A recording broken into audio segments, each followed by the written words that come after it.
Hello, everyone, and welcome to another episode of Tekken Tips Sundays on a Tuesday. Today, we are talking about how to find kind of an offline community slash how to find other local Tekken players, just some tips and tricks, as well as kind of the value or some of the value of playing offline, both for improving and just for overall having fun. So, the biggest tip I can give to try and find like a local community where you can go play offline or have people come over or just kind of meet up, whatever, and play and talk Tekken, is to go to Facebook or social media and just type the name of your city, like whether that's, I don't know, Cincinnati, wherever it might be, and then space Tekken. Now, so this is mainly a guide for like America and Europe. Um, but so yeah, slash Australia, New Zealand, kind of like those areas. If you're in Japan, for example, and you have an arcade, slightly different. But anyway, go to Facebook, go to social media, type the name of your city, and then Tekken, and you might find a Tekken group. And whether that Tekken group meets offline or not, if you request to join that group, just explain your scenario, make a post like anyone know about offline locals or how I might be able to meet someone or is anyone down to play.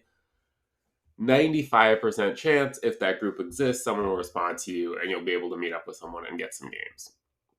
So that's the easiest way to find something. Social media slash Google. Google also works. But really, Facebook tends to be a popular place where people create fighting game groups or Tekken groups to talk about meeting up offline. Okay, next tip is, let's say you are in a university. So this is to people in universities or kind of like big community things.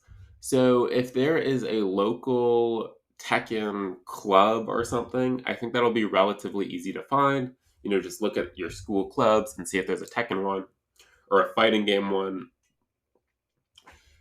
and just attend. But that's really not always the case, right? Tekken, even though it's more popular now than it has ever been, it's still not like League of Legends or even Smash for that matter. So it's not always as easy as, oh, every campus or every kind of organization will have people playing Tekken, like saliently and obviously.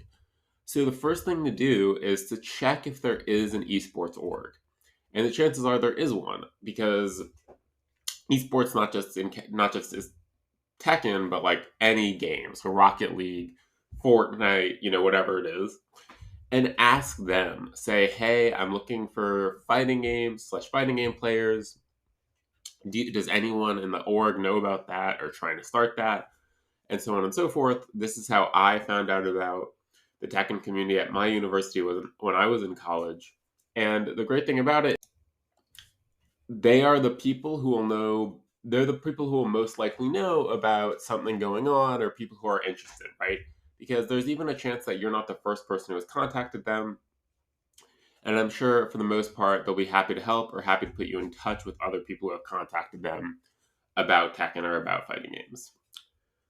So that's kind of another tip, which is if you don't even see like a Tekken thing, don't be afraid to reach out to like a general esports community or like some separate esports thing, just because they might be in touch with fighting game people or know who to talk to.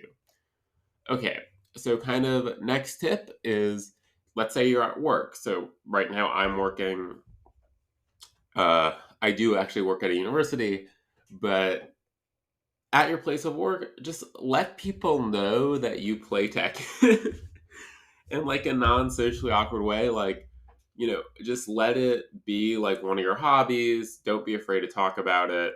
Don't be afraid to mention it. And just like kind of socialize. And when you're socializing with people, if someone brings up like, oh, do you play any video games? You can say, oh yeah, I play Tekken. And so, right, you don't have to like sugarcoat it. Don't sugarcoat it. You don't have to say I play fighting games or like Street Fighter. Just say you play Tekken. And, the chances are, you know, I don't know if it's a high probability, but you might run into another person who plays Tekken. So I will be meeting someone soon who I met at work, and he plays Tekken. And the way I know he plays Tekken is because one of my friends, we have a mutual friend, and I talked to them about Tekken. and then they found out that he plays Tekken, and then put us in touch, and there you go. And so that's just like a pretty good strat, right? Especially if you work in a place with like, hundreds of people, the chances are that one of them is at least mildly interested or willing to play, or one of them is a god tier player. you know, it's all possible. So I just recommend, don't be afraid to let people know that your hobby is Tekken. There's nothing wrong with it. And it's led to a lot of good things for me personally. Okay, so now let's get into some of the benefits of playing offline, right? Why would you go outside of the comfort of your own home and try and make it to online events, or even stay in the comfort of your own home and invite people over? Um, so I do want to say a quick disclaimer, right?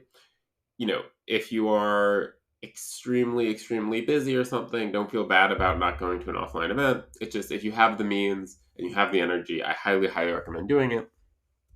Okay, so what are the key benefits? So, one, you will get so much better, so much quicker attending offline events in one offline event, even if it's 2 hours, than you will in like 5 hours of online play. Maybe not 5 hours of practice mode, but definitively, just if you're playing the game for a certain amount of time offline, you will improve more than the same amount of time online. There's a few reasons for this. One, you can directly communicate to the player who you are fighting against, see their facial reactions, see their gestures, right? It's more than just, you know, a Discord chat, right? Or an online call while you're playing the game, right? You can see their reactions, you can talk to them, you know, explaining some sort of strategy or explaining something to an opponent is way quicker and way more like digestible when it's in person, right? Because also you can just hop into another match and they can show you directly, like, oh, in this situation you need to sidestep duck, but it's a really tight window. So if you don't want to do that, you can also just block everything, something like that. And they can show you, right, in an offline session, like instantly. So just talking to people, hearing different perspectives on the game, you get to do that so quick and so much in an offline session compared to scanning the internet or talking on a phone, where it's like a little bit harder to communicate. So that's number one. Number two, the amount of distractions and how less ideal the situation is will genuinely make you better, right? Let's say you're practicing Korean backdash, right? And when you're practicing Korean backdash at home, you have your stick or your controller perfectly centered on your lap.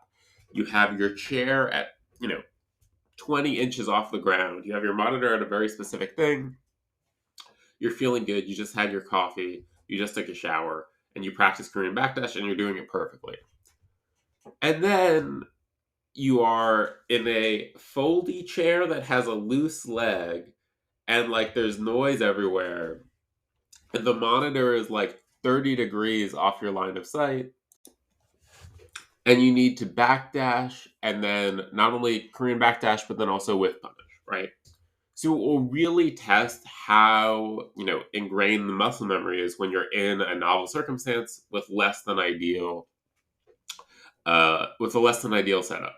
Now, that's not to say every offline situation is that bad, right? Sometimes you are in a comfy, like, ergonomic chair, and you have your own monitor and all that stuff. But either way, there's just going to be more noise around you, and you're just going to be in a different environment.